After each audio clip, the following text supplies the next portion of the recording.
Hi viewers. ఈ వీడియోలో మనం complete APSSDC job Mela registration, అలాగే రిజిస్ట్రేషన్ అయిన తర్వాత మనం ఎలా అయితే లాగిన్ చేసుకొని జాబ్ అప్లై చేసుకొని దానికి సంబంధించిన అడ్మిట్ కార్డ్ ఎలా డౌన్లోడ్ చేసుకోవాలి, ఈ ప్రాసెస్ అంతా క్లియర్గా ఎక్స్ప్లెయిన్ చేస్తానండి.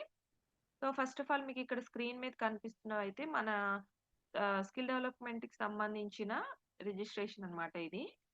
మీరు ఎనీ జాబ్ మేళా ఏ డిస్ట్రిక్ట్‌లో అయినా గానీ, ఎప్పుడైనా గానీ జాబ్ మేళాకి అటెండ్ అవ్వాలంటే ఖచ్చితంగా మీరు ఈ లింక్‌లో అయితే రిజిస్ట్రేషన్ అనేది కంప్లీట్ చేసుకోవాలండి. అలానే ఈ లింక్ ఓపెన్ చేసినా గానీ, ఇక్కడ కనిపిస్తున్న క్యూఆర్ కోడ్ స్కాన్ చేసినా గానీ, ఈ రెండిట్లో ఏ ప్రాసెస్ చేసినా గానీ మీకు నైపుణ్యం పోర్టల్ అయితే ఓపెన్ అవుతుందండి. వన్స్ మనకి నైపుణ్యం పోర్టల్ ఓపెన్ అయిన తర్వాత మనం ఆ రిజిస్ట్రేషన్ అనేది కంప్లీట్ చేసుకోవాలి. సో, ఆ రిజిస్ట్రేషన్ లింక్‌ని మీరు క్లిక్ చేయగానే మీకు నైపుణ్యం పోర్టల్ అనేది ఓపెన్ అవుతుంది. సో, నైపుణ్యం పోర్టల్‌లో మీరు ఆధార్ రిజిస్టర్డ్ మొబైల్ నంబర్ ఇచ్చి ఆ రిజిస్ట్రేషన్ అయితే చేసుకోవాలి. సో, ఫస్ట్ పేజ్‌లోనే మనకి నైపుణ్యం ఓపెన్ అవ్వగానే మనకిలా ఆప్షన్స్ అయితే చూపిస్తదండి. Trainee registration, trainer, training centre అని చెప్పి. సో, ఇక్కడ మీరు క్యాండిడేట్ రిజిస్ట్రేషన్ చేసుకోవాలి కాబట్టి ట్రైనీ రిజిస్ట్రేషన్ మీద క్లిక్ చేస్తారు. సో, ఎప్పుడైతే ట్రైనీ రిజిస్ట్రేషన్ మీద క్లిక్ చేశారో వెంటనే మీకు 12 డిజిట్ ఆధార్ నంబర్ అడుగుతుంది. అలానే ఒక క్యాప్చా వస్తుంది.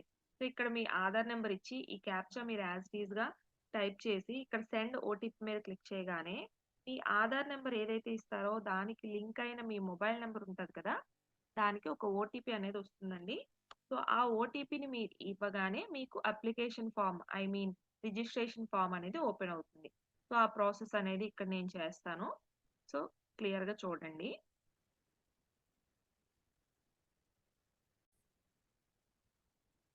సో, ఇక్కడ మీరు వెంటనే మీ ఆధార్‌లో ఉన్న కొన్ని డీటెయిల్స్ అయితే వచ్చేస్తాయి. కొన్ని మాత్రం మీరు ఫిల్ చేయాలి. సో, ఇక్కడ మీరు ఫాదర్ నేమ్, అలానే మీ మ్యారిటల్ స్టేటస్, అలానే ఇక్కడ డిజబిలిటీ ఉందా లేదా, అలానే ఖచ్చితంగా అప్‌లోడ్ ప్రొఫైల్ ఫోటో దగ్గర ప్రొఫైల్ ఫోటో అయితే ఖచ్చితంగా అప్‌లోడ్ చేయాలండి. ఇక్కడ స్టార్ మార్క్స్ ఏవైతే కనిపిస్తున్నాయో ప్రతి ఫీల్డ్ కూడా మీరు కంపల్సరీగా ఫిల్ చేయాలి. అలానే ఇక్కడ చూస్తే పాస్‌వర్డ్ అనేది ఇక్కడ మీరు సెట్ చేసుకోవాలండి. కొంచెం ఈ పాస్‌వర్డ్ అనేది స్ట్రాంగ్‌గా ఉండేలాగా చూసుకోండి. Like capital letter, alphabets, capital and small combination at the same time any combination of symbol with numbers అన్నమాట. సో, అలా మనకి 8 డిజిట్స్ మినిమమ్ ఉండేలాగా చూసుకోవాలి. సో, ఇక్కడ మీ అడ్రెస్ అనేది ఆటోమేటిక్‌గా ఆధార్‌లో ఉన్నది కొంతవరకు వచ్చేస్తుంది. కొన్ని మాత్రం మీరు ఇక్కడ సెలెక్ట్ చేసుకోవాలి. సో, అలానే ప్రతి ఫీల్డ్ కూడా కంప్లీట్‌గా ఫిల్ చేసిన తర్వాత నెక్స్ట్ ఆప్షన్ మీద క్లిక్ చేస్తారు. సో, అలా క్లిక్ చేయగానే మనకి నెక్స్ట్ పేజ్ అనేది ఓపెన్ అవుతుంది. సో, ఆ ప్రాసెస్ ఏంటో ఒకసారి చూద్దాం. సో, ఆ పేజ్‌లో మనం ఎడ్యుకేషన్ డీటెయిల్స్ కాకుండా మొబైల్ నంబర్, అలాగే మన డిజబిలిటీ, అలాగే మన ప్రొఫైల్ ఫోటో, పాస్‌వర్డ్ ఒకటి సెట్ చేసుకున్నాం, ఫాదర్ నేమ్ ఇవన్నీ, అలానే మన అడ్రెస్ అన్నీ పెట్టేసాం గదా! నెక్స్ట్ క్లిక్ చేయగానే మనకి నెక్స్ట్ ఎడ్యుకేషన్ పేజ్ ఓపెన్ అవుతుంది. సో, ఇందులో మనం ఏం చదువుకున్నాం, అలాగే జాబ్ చేస్తున్నామా లేదా, ఇవన్నీ కూడా అప్లై చేసుకుంటాం అన్నమాట. సో, ఇక్కడ ఎడ్యుకేషన్ డీటెయిల్స్‌లో మనకి లాంగ్వేజెస్ నోన్ అని కూడా చూపిస్తది. ఇక్కడ మీరు ఎన్ని లాంగ్వేజెస్ అయినా సెలెక్ట్ చేసుకోవచ్చండి. మీకు ఒకవేళ హిందీ వచ్చినా గాని హిందీ వరకు యాడ్ చేసుకోవచ్చు. ఎడ్యుకేషన్ వచ్చేసరికి మీరు పాస్డ్ అయితే అయితే పాస్ ఔట్ అని పెడతారు. ఆల్రెడీ చదువుతున్న వాళ్ళైతే పర్స్యూయింగ్ అని పెడతారు. సో, పాస్ ఔట్ అనేసి అంటే దానర్థం మీరు కంప్లీట్ అయిపోయింది డిగ్రీ అని. లేదు చదువుతున్నాను అంటే ఖచ్చితంగా మీరు పర్స్యూయింగ్ అని పెట్టాలి. సో, డిగ్రీ కంప్లీట్ అయిన వాళ్ళు గ్రాడ్యుయేషన్ సెలెక్ట్ చేసుకుంటారు. పీజీ కంప్లీట్ అయిన వాళ్ళు పోస్ట్ గ్రాడ్యుయేట్ సెలెక్ట్ చేసుకుంటారు. లేదు అనుకుంటే ఇంటర్మీడియేట్, 10థ్ ఎస్ఎస్‌సి ఇప్పుడు మీరు ఏం చదువుతున్నారో అది సెలెక్ట్ చేసుకోవచ్చు. సో, ఇక్కడ చూస్తే మీకు అప్‌లోడ్ అని ఉంది కదా! ఇదంతా అవసరం లేదండి. డాక్యుమెంట్స్ అప్‌లోడ్ చేయాల్సినంత అవసరం అయితే లేదు. ఓన్లీ స్టార్ మార్క్స్ ఉన్నవి మాత్రమే ఫిల్ చేసుకుంటూ వెళ్ళిపోతే సరిపోతది. ఇక్కడ ప్రొఫెషనల్ ఎక్స్‌పీరియన్స్ అడుగుతుంది కదా! ఒకవేళ మీరు ఏదైనా జాబ్ చేస్తే యెస్ అని పెట్టండి. లేదంటే నో అని పెట్టేసేయండి. ఆర్ యూ సెల్ఫ్ ఎంప్లాయిడ్ అంటే మీరు మీకు ఓన్‌గా ఏమైనా సెల్ఫ్ ఎంప్లాయ్‌మెంట్ ఏమైనా చేసుకుంటున్నారని అడుగుతుంది. ఒకవేళ అది ఏమైనా ఉంటే యెస్ పెడతారు. లేదు అంటే నో పెట్టేస్తారు. సో, సెలెక్ట్ ఇంట్రెస్టెడ్ కోర్సెస్ అంటే ఇక్కడ మనకి ఏపీఎస్ఎస్‌డీసీలో చాలా టైప్ ఆఫ్ కోర్సెస్ ఉంటాయండి. సో, ఆ కోర్సెస్‌లో మనం ఏదైనా కోర్స్ సెలెక్ట్ చేసుకోవచ్చు. సో, ఇక్కడ మీరు అబ్జర్వ్ చేస్తే మనకి ఇక్కడ స్క్రోల్ డౌన్ బటన్ ఉంది కదా! సో, స్క్రోల్ డౌన్ చేయగానే నంబర్ ఆఫ్ కోర్సెస్ అనేవి మనకొచ్చేస్తాయి. సో, ఆ కోర్సెస్‌ని మనం ఇక్కడ సెలెక్ట్ అయితే చేసుకోవచ్చు. చూసారు కదా! చూసారు కదా! ఇక్కడ నంబర్ ఆఫ్ కోర్సెస్ మనకి స్క్రోల్ డౌన్ బటన్‌లో కనిపిస్తున్నాయి. సో, ఇందులో మీరు ఏ కోర్స్ అయితే ఇంట్రెస్ట్ ఉందో ఆ కోర్స్ మీరు సెలెక్ట్ చేసుకోవచ్చండి. సో, అలానే ఇక్కడ చూస్తే మీరు పాస్‌పోర్ట్ ఉందా అని అడుగుతున్నారు. సో, అది నో, ఉంటే యెస్ అని పెడతారు. లేదంటే దాని డీటెయిల్స్ నో పెట్టేస్తారు. I'm willing to take the job opportunities in Amaravati city అంటే యెస్ అని పెట్టేస్తారు. సో, మీరు జాబ్ ఆపర్చునిటీని యాక్సెప్ట్ చేసినట్టుగా. సో, మీ ఫ్యామిలీ ఇన్‌కమ్ ఎంత ఉంటే అంత పెట్టేస్తారు. సో, ఇక్కడ మాక్సిమం ఏం పెట్టాల్సిన అవసరం లేదండి. ఒక అంచనాగా పెట్టేస్తే సరిపోతుంది. నెక్స్ట్ సబ్మిట్ మీద క్లిక్ చేస్తారండి. సబ్మిట్ మీద క్లిక్ చేయగానే ఆటోమేటిక్‌గా మీకు రిజిస్ట్రేషన్ అనేది కంప్లీట్ అయిపోతుంది. ఎప్పుడైతే మీకు రిజిస్ట్రేషన్ కంప్లీట్ అయింది అంటే, ఇక్కడ కంగ్రాచ్యులేషన్స్ అని వచ్చిందంటే దాని అర్థం రిజిస్ట్రేషన్ కంప్లీట్ అయినట్టు. వెంటనే మీరు సేమ్ డీటెయిల్స్‌తో లాగిన్ అవ్వాలి. ఎందుకంటే మన అడ్మిట్ కార్డ్ మెయిన్‌గా మన కాన్సెప్ట్ అడ్మిట్ కార్డ్ కాబట్టి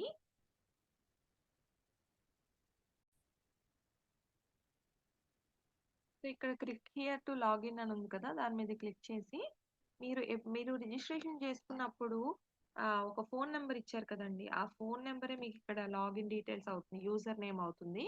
పాస్వర్డ్ వచ్చేసరికి మీరొక పాస్వర్డ్ ఏదైతే సెట్ చేసుకున్నారో రిజిస్ట్రేషన్ చేసేటప్పుడు రిజిస్ట్రేషన్ ఫార్మ్‌లో అదే మీ పాస్వర్డ్ అవుతుంది. కాకపోతే ఇక్కడ మీరు ఖచ్చితంగా సిటిజన్ అనేది సెలెక్ట్ చేసుకోవాలి.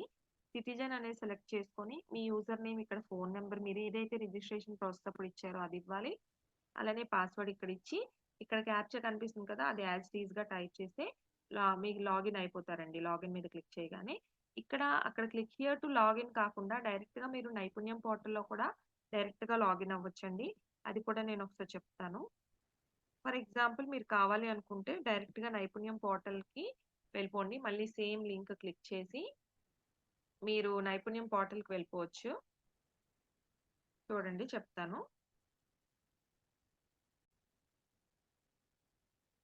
సో, అగైన్ మళ్ళీ సేమ్ లింక్ మీద క్లిక్ చేసినా గాని మీరు నైపుణ్యం పోర్టల్‌కి అటెండ్ అయిపోతారు కదా! సో, యాజ్ ఇట్ ఈస్‌గా మనకి నైపుణ్యం పోర్టల్‌లో సేమ్ నైపుణ్యం పేజ్ వస్తది. ఇక్కడ పైన చూస్తే మీకు రిజిస్టర్, లాగిన్ 2 ఆప్షన్స్ కనిపిస్తున్నాయి కదా! మనం ముందు రిజిస్ట్రేషన్ అయితే కంప్లీట్ చేసేసాం. ఇప్పుడు మనం చేయాల్సిన ప్రాసెస్ ఏంటంటే లాగిన్. సో, లాగిన్ మీద క్లిక్ చేస్తారు. సో, డైరెక్ట్‌గా క్లిక్ హియర్ టు లాగిన్ మీద అయినా మీరు క్లిక్ చేసినా సేమ్ వస్తుంది. లేదు అంటే ఇక్కడికొచ్చి మీరు లాగిన్ అయినా ఓపెన్ చేసుకోవచ్చు. సో, ఇప్పుడు నేను రిజిస్ట్రేషన్ చేశాను కదా! సో, ఆ రిజిస్ట్రేషన్ చేసినప్పుడు ఒక ఫోను నంబర్ అయితే ఇచ్చానండి. ఆ ఫోను నంబరే యూజర్ నేమ్ అవుతుంది. ప్రతి ఒక్కరికి అంతే రిజిస్ట్రేషన్ చేసినప్పుడు ఏ ఫోను నంబర్ అయితే ఇస్తారో అదే మీ యూజర్ నేమ్ అవుతుంది. సో, ఇప్పుడు సిటిజన్ అయితే మస్ట్ అండ్ షుడ్‌గా సెలెక్ట్ చేసుకోండి. అడ్మినిస్ట్రేషన్ ట్రైనర్ కాదు. సో, ఇప్పుడు నేనిది లాగిన్ చేసి చూస్తాను. సో, క్యాప్చా మాత్రం కంపల్సరీగా ఇవ్వాలి. పాస్వర్డ్ వచ్చి మీరు ఏ పాస్వర్డ్ అయితే రిజిస్ట్రేషన్ చేసినప్పుడు పెట్టుకున్నారో అదే సేమ్ పాస్వర్డ్ ఇక్కడ ఇవ్వాలి. సో, ఇప్పుడు నేను ఇది లాగిన్ చేసి చూస్తాను. సో దట్ మనకి లాగిన్ డీటెయిల్స్ అనేవి మన అకౌంట్‌లోకి మనం ఎంటర్ అవుతాం. సో, వన్స్ మన లాగిన్ మీద క్లిక్ చేయగానే డీటెయిల్స్ అన్నీ ఇచ్చేసి మనకి ఈ పేజ్ అయితే ఓపెన్ అవుతుందండి. సో, ఇక్కడ అప్డేట్ ట్రైనీ డీటెయిల్స్ అని అడుగుతుంది. సో, ఇక్కడ స్టార్ మార్క్ ఉన్నవి కంపల్సరీగా ఫిల్ చేసేస్తారు. సో, అమరావతిలో వర్క్ చేయాలనుకుంటున్నారంటే యెస్ పెట్టేసేయండి. ఫ్యామిలీ యాన్యువల్ ఇన్‌కమ్ మినిమమ్ మనకి 1,00,000 లోపు ఉంటే సరిపోతుంది. ఆహ్, సో, అంతవరకు పెట్టేసేయండి. సో, హ్మ్, నేనైతే ఇక్కడ 1,00,000 పెట్టేస్తున్నాను. 1,00,000 లోపైతే మనకుండాలండి. 1,00,000 అలా పెట్టేసేయండి. ఓకే. సో, ఇప్పుడు సేవ్ కొట్టేస్తే అయిపోతుంది. మిగతా ఫీల్డ్స్ ఏమి స్టార్ మార్క్స్ లేవు కదా! సో, అవి నేను ఫిల్ చేయట్లేదు. సో, మనకి కావాలి కంపల్సరీగా అంటే మాత్రం రెడ్ మార్క్ అడుగుతుంది. సో, ఇక్కడ ఫీడ్‌బ్యాకే కాబట్టి సో, ఫాస్ట్‌గా ఇచ్చేద్దాం. నేను ఫీడ్‌బ్యాక్ పెట్టేస్తున్నాను. సో, కంపల్సరీ అన్నారు కాబట్టి సో, ఫీడ్‌బ్యాక్ మనం పెట్టేస్తేనే బెటర్. సేవ్ మీద క్లిక్ చేయండి. సో, ఇప్పుడు అప్‌డేటెడ్ సక్సెస్‌ఫుల్లీ అని వచ్చేసింది కదా! సో, ఇది మన ప్రొఫైల్ అన్నమాట. ఎవరిదైతే మనం ఇప్పుడు రిజిస్ట్రేషన్ చేసామో వాళ్ళకి సంబంధించిన ప్రొఫైల్ లాగిన్ అయిన తర్వాత ఇలా కనిపిస్తది. సో, ఏ డీటెయిల్స్ అయితే మనం ఫిల్ చేసామో ఆ డీటెయిల్స్ అన్నీ ఇక్కడ వచ్చేస్తాయి. సో, ఇలా వచ్చిన తర్వాత ఇప్పుడు మనం ఎలా జాబ్ అప్లై చేయాలనేది ఇది మెయిన్ ప్రాసెస్. ఇప్పుడు ఒకసారి క్లియర్‌గా వింటే మీకు అర్థమైపోతుంది. ఇక్కడ ప్రొఫైల్ పైన మీకు 3 లైన్స్ అయితే కనిపిస్తున్నాయి కదా! దాని మీద క్లిక్ చేస్తారు. క్లిక్ చేయగానే మీకిక్కడ ప్రొఫైల్‌లో courses, participant certificates, skill credit bank ఇవన్నీ కనిపిస్తున్నాయి కదా! ఇందులో జాబ్ మేళా అని కనిపిస్తుంది కదా! సో, మెయిన్‌గా మనం job Mela admit card download చేసుకోవాలి కాబట్టి ముందైతే ఆ కంపెనీస్‌కి అప్లై చేయాలి. సో, జాబ్ మేళా మీద క్లిక్ చేస్తారు. ఎప్పుడైతే జాబ్ మేళా మీద క్లిక్ చేశారో మీకు ఓవరాల్‌గా ఏపీ స్టేట్‌లో రీసెంట్‌గా ఏవేవైతే జాబ్ మేళాస్ కండక్ట్ చేస్తున్నారో, ఆల్రెడీ కండక్ట్ అయిపోయాయి. అవన్నీ డీటెయిల్స్ ఇక్కడొస్తాయండి. సో, ఇక్కడ మీరు విజయనగరం జాబ్ మేళా ప్రెజెంట్ జరగబోతుంది విజయనగరం జాబ్ మేళా కోసం మీరు చూడాలి. సో, ఇక్కడ చూసారంటే మీకు విజయనగరం జాబ్ మేళా కనిపిస్తుంది. విజయనగరం జాబ్ మేళా మీకిక్కడ ఆహ్, ఒకసారి రీసెంట్ జాబ్ మేళాస్ కాబట్టి మనకి పైనుంటదండి. ఇక్కడ సెర్చ్ బాక్స్‌లో మీరు విజయనగరం అని టైప్ చేయండి. అప్పుడు ఆటోమేటిక్‌గా మీకు విజయనగరం జాబ్ మేళాస్ అన్నీ వచ్చేస్తాయి. ఇక్కడ మీరు పైన అబ్జర్వ్ చేస్తే మీకు 6థ్ డిసెంబర్ విజయనగరం జాబ్ మేళా కనిపిస్తుంది కదా! Vizianagaram mega job drive GMRIT engineering college Rajam. So, దీని మీద క్లిక్ చేయగానే ఆటోమేటిక్‌గా ఏ ఏ కంపెనీస్ అయితే వస్తున్నాయో ఆల్‌మోస్ట్ ఎన్ని కంపెనీస్ వస్తాయో ప్రతి కంపెనీ తాలూకా డీటెయిల్స్ ఇక్కడ ఉంటాయి. ప్రతి కంపెనీ దగ్గర కూడా మీకు అప్లై అనే ఒక ఆప్షన్ కనిపిస్తుంది కదా! సో, మీరు ఏ కంపెనీకైతే అప్లై చేయాలనుకుంటున్నారో ఆ కంపెనీ దగ్గర అప్లై మీద క్లిక్ చేసేస్తారు. ఫర్ ఎగ్జాంపుల్ ఈ ప్రొఫైల్‌లో ఉన్న వ్యక్తి ఒక 7 కంపెనీస్‌కి అప్లై చేయాలనుకుంటున్నారనుకోండి. సో, ఇలా ఆ 7 కంపెనీస్‌ని సెర్చ్ చేసుకుంటూ, సెలెక్ట్ చేసుకుంటూ వెళ్ళిపోతారనమాట. సో, అలా మీరు ఎన్ని కంపెనీస్‌కైతే మీరు అటెండ్ అవ్వాలనుకుంటున్నారో, ఆ కంపెనీస్‌కి అప్లై చేసిన తర్వాత ఫైనల్ లాస్ట్‌కి మీరు స్క్రోల్ చేసుకుంటూ వెళ్ళిపోతే, మీకిక్కడ అప్లై ఇంట్రెస్టెడ్ పోస్ట్స్ అని ఒక ఆప్షన్ ఉంది కదా! దాని మీద క్లిక్ చేయండి. వెంటనే మీకిక్కడ సబ్మిట్ బటన్ వస్తుంది. సబ్మిట్ చేసేస్తారు. ఎప్పుడైతే సక్సెస్‌ఫుల్లీ అప్లైడ్ జాబ్ పోస్ట్ అని వచ్చేసింది కదా! సో, ఇది మీరు ఖచ్చితంగా కంప్లీట్ చేసేసినట్టు. అప్లికేషన్ ఫార్మ్ అలాగే జాబ్ అప్లికేషన్. సో, ఇప్పుడు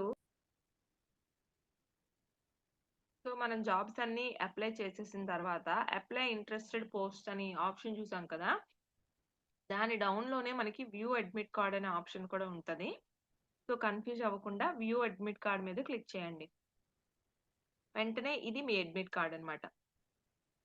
మీ పేరు మీద అడ్మిట్ కార్డ్ వచ్చేస్తది. అంటే మీరు జాబ్స్‌కి అప్లై చేసుకొని ఆ జాబ్ మేళాకి అర్హత సాధించినట్టు. సో, ఈ అడ్మిట్ కార్డ్‌ని మీరు డౌన్‌లోడ్ చేసుకోవచ్చు. ఇక్కడ డౌన్‌లోడ్ ఆప్షన్ కనిపిస్తుంది కదా!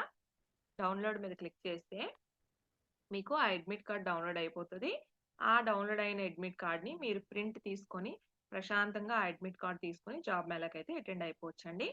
సో, ఇది కంప్లీట్‌గా registration process at the same time login and admit card download process అండి.